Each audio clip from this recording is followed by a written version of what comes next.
Loginnya seperti biasa, masukkan NIP dan passwordnya. Ketika login, apabila pelamar tersebut lulus, akan tampil pesan bahwa dia lulus seleksi kompetensi bidang dan pilihan apakah dia ingin melanjutkan pengisian DRH atau ingin mengundurkan diri. Jadi kalau dia ingin mengisi DRH, maka dia tinggal klik saja tombol pengisian daftar riwayat hidup.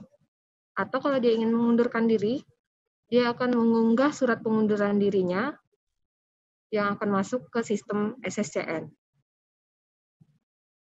Di sini saya akan menjelaskan dari peserta yang ingin melanjutkan pengisian daftar riwayat hidup. Peserta diminta untuk mengunggah kembali pas fotonya karena ada kemungkinan pas foto sebelumnya itu ada yang background-nya merah, ada yang biru, ada yang fotonya kurang bagus gitu, tapi masih tetap diluluskan. Nah, di sini dia harus mengunggah pas foto berlatar belakang merah dengan pakaian formal. Coba. Oke, di sini ternyata contohnya latarnya putih ya, tapi kita anggap aja ini merah. Dan seharusnya nggak seperti ini sih posenya. Tapi kita anggap saja ini pas foto yang benarnya ya. Di sini ada biodata-biodata yang sudah diisikan saat mengisi pendaftaran kemarin. Tapi ada beberapa data yang masih bisa diubah seperti nama. Nah, di nama inilah yang akan digunakan untuk penetapan NIP nanti. Karena pada saat pendaftaran masih ada aja pelamar yang salah mengisikan nama, diminta nama sesuai ijazah tanpa gelar, malah yang diisi adalah gelarnya. Jadi semoga kali ini tidak ada lagi kesalahan-kesalahan seperti itu. Yang bisa diubah itu nama, gelar depan dan gelar belakang, tempat lahir ijazah, agama, status perkawinan, email, nomor telepon, dan nomor ponsel. Kemudian di sini juga peserta diminta untuk mengisikan alamatnya, seperti kecamatan. Jadi dia diminta mengisi provinsi dahulu, kabupaten kotanya apa, kecamatannya apa, lalu kelurahannya apa. Kalau misalnya ada data kelurahan yang tidak kita miliki di sistem ini, pelamar bisa mengisi dengan lainnya, lalu mengisi nama kecamatannya, nama kelurahannya apa. Kalau provinsi dan kabupaten kota sepertinya sudah lengkap ya di SSCN. Yang kita ragukan masih kecamatan nama kelurahan.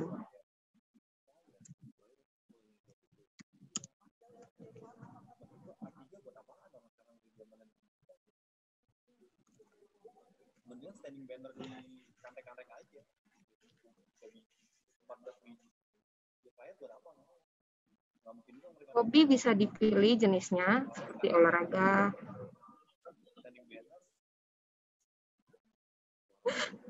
Keterangan hobinya.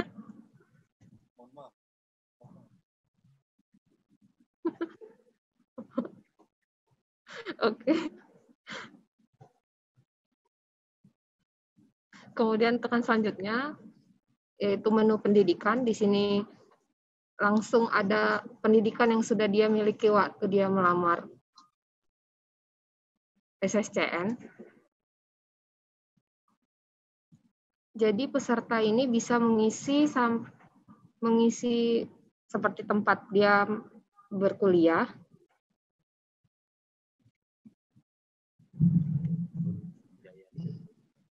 nama rektornya,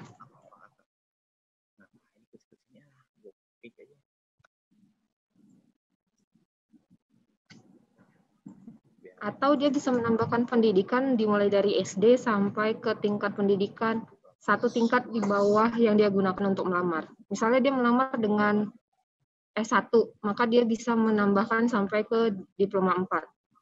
Jadi apabila ada pelamar yang sudah berkuliah sampai S2, dia tidak bisa menambahkan riwayat pendidikan S2-nya, atau pelamar yang mempunyai sarjananya ada dua, seperti dia ilmu komputer satunya lagi akuntansi. Tapi dia melamar dengan ilmu komputernya, maka dia tidak bisa mendaftarkan riwayat pendidikan akuntansinya. Seperti itu.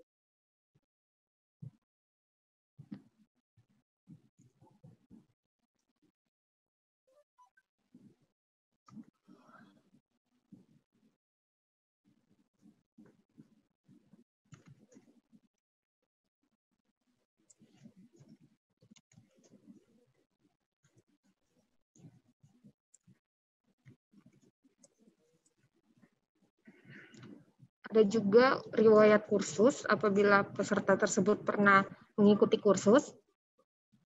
Di sini ada pilihan instansi apabila kursusnya itu diselenggarakan oleh instansi pemerintah.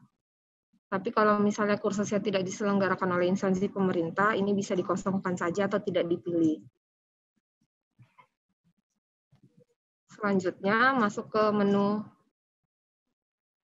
pekerjaan. Di sini ada riwayat pekerjaan, riwayat penghargaan, dan riwayat prestasi. Ini juga ada pilihan instansi pemerintah bila dia pernah bekerja di instansi pemerintahan. Tapi kalau misalnya dia bekerja di perusahaan swasta, tidak perlu diisi instansi pemerintahnya. Tinggal diisi aja nama instansi atau perusahaannya.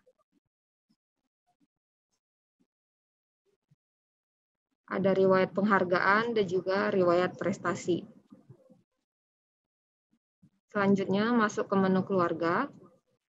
Di sini peserta bisa menambahkan keluarganya. Apabila keluarganya itu adalah pegawai negeri sipil atau pensiunan pegawai negeri sipil, bisa dimasukkan NIP-nya dan namanya, kemudian tekan cari PNS.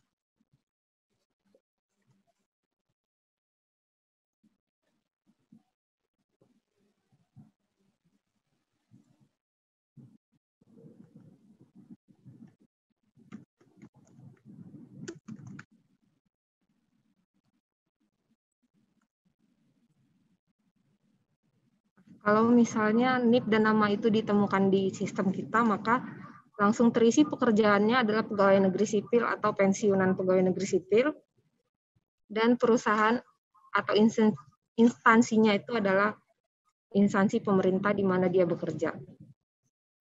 Untuk istri dan suami ada isian akte menikah, tanggal menikah, dan status perkawinan. Sedangkan untuk anak, orang tua, dan saudara kandung, hal tersebut tidak ada. Jadi hanya begini saja. Nik, nomor kakak, sampai status hidup. Ya, tambahin.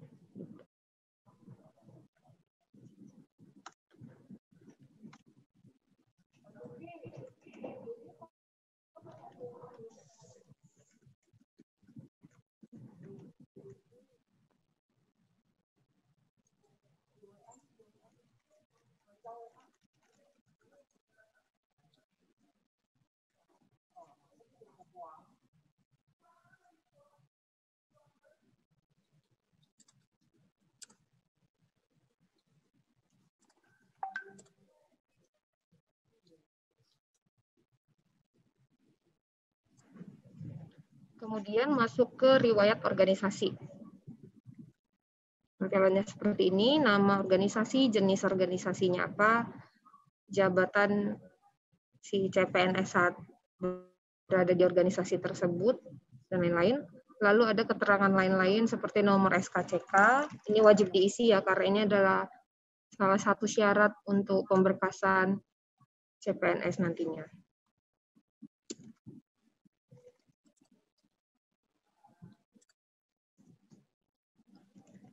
Nah, perlu dipastikan bahwa tanggal SKCK dan tanggal kesehatan jasmani juga bebas narkobanya ini perlu berada dalam waktu yang masih berada dalam waktu 6 bulan sampai dia pemberkasan. Jadi kalau misalnya dia mengisinya sudah lewat dari 6 bulan, nanti pemberkasannya tidak akan bisa diproses di sistem kita ya.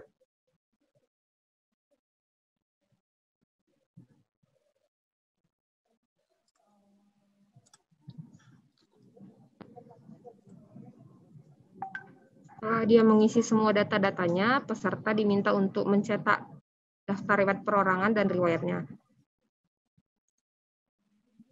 Lalu memeriksa kembali data-datanya. Apabila ada data-data yang salah ketik atau dia lupa mengisikannya, dia bisa kembali ke menu sebelumnya dengan mengklik tombol organisasi, pendidikan, atau lain-lain.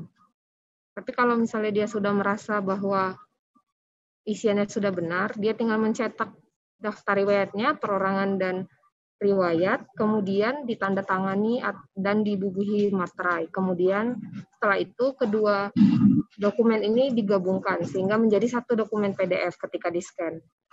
Nah, Dokumen PDF itulah yang akan diupload di halaman ini, unggah dokumen.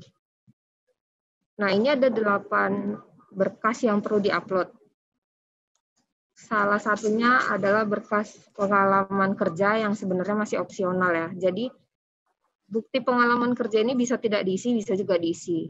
Tapi, berkas lainnya, 7 berkas lainnya itu wajib diisi. Karena kalau misalnya dia tidak mengupload salah satu dari 7 berkas itu, maka tombol akhir prosesnya tidak akan bisa diklik. Jadi dia harus mengupload satu persatu dari ketujuh berkas yang wajib diisi itu. Ijazah yaitu ijazah pendidikan asli ya, bukan legalisir. Transkripnya juga adalah transkrip nilai yang asli.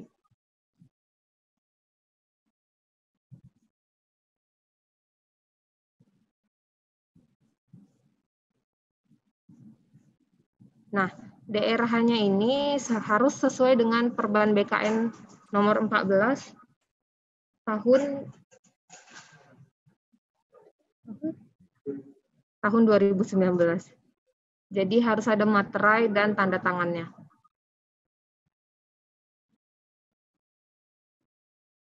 Oh ya, sebelumnya saya lupa menjelaskan bahwa di sini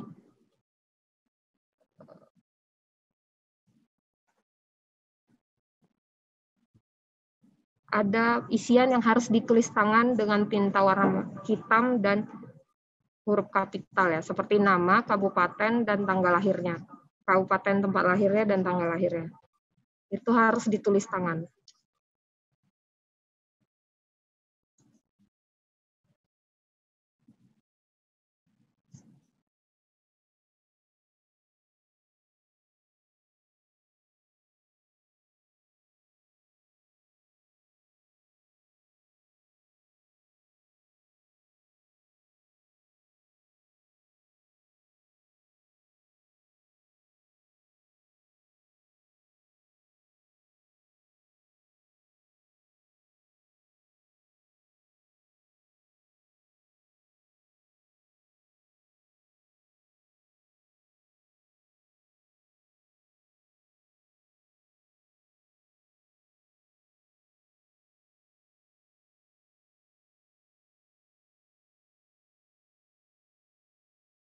Nah, berkas ini masih bisa dilihat lagi ya. Nah, seperti ini. Misalnya dia SKCK tapi menguploadnya surat sehat. Ketika dia melihat bahwa uploadannya salah, dia bisa mengunggah kembali menjadi SKCK atau berkas yang benar.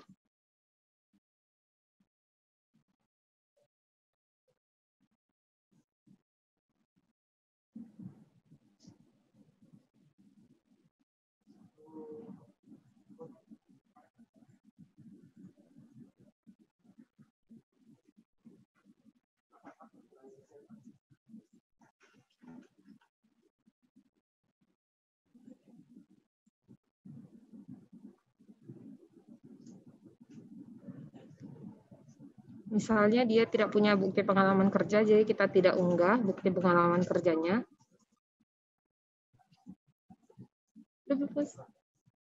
Ini apa tadi? Oh. Kita coba akhiri proses pengisian DRH ya.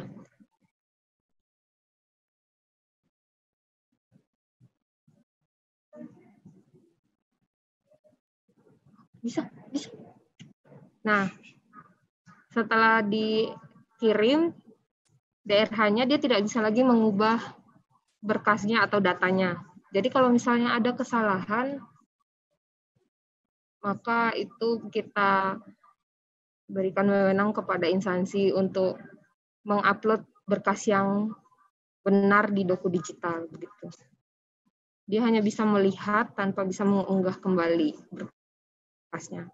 Ya, demikian penjelasan dari sisi peserta. Saya kembalikan kepada Bapak Moderator. Oh ya, sebelumnya saya lupa menjelaskan yang sanggah. Jadi kita coba login ke peserta yang ternyata tidak lulus ya, dan dia ingin melakukan sanggah.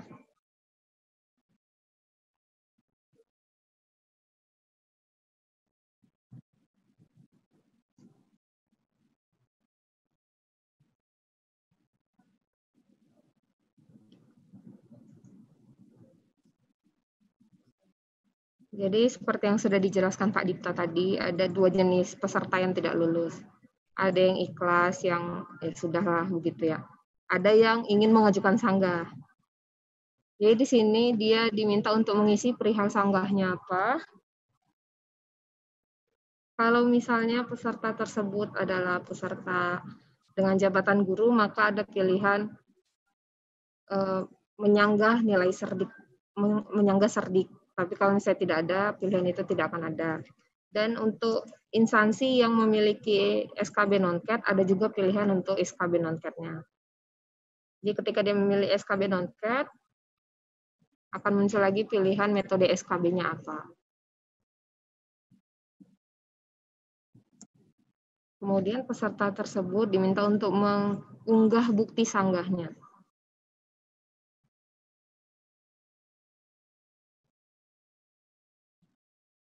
Dalam bentuk JPG atau PDF. Lalu menekan klik akhiri proses sanggah. Ya, demikian dari sisi peserta. Saya kembalikan ke Pak Dipta. Terima kasih.